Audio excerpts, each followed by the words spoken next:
School में हम जब पढ़े जात रही तब गाना ऐसे ही गाना गावत जात रही तो अगल बगल के लोग सुने और हमसे पहले हमारे चाचा जी गाना गावे थे हम। और आज हम जौन कुछ भी बनी हमार आदर्श मतलब हमार भगवान हमारे चाचे हमें जेकर नाम पड़ी अजीत सिंह जी। वो टाटा स्टेज शो करे गए रहन, स्टेज शो करके जब फिर कलकत्ता लौटले उनका से लोग बताओ कि अजी और भतीजा बड़ा बढ़िया गावता। और 2-3 दिन के अंदर लोग 2-4 आदमी मिल के भूतनाथ मंदिर में प्रोग्राम रखते। लोग गाना तो बड़ा याद रहे ना, पढ़े भी ना होता है, लेकिन एक एक लाइन के जौन गाना याद रहे तो उन गाना गाओ नहीं।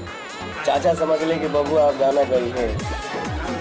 फिर कुछ दिन के बाद चाचा हमके गांव लेके चल अले और शिक्षा हमके शुरू कर दिले देवल। और धीरे धीरे अपने हम पब्लिक के आशीर्वाद से आज वजह से एजा तक पहुँचल बनी।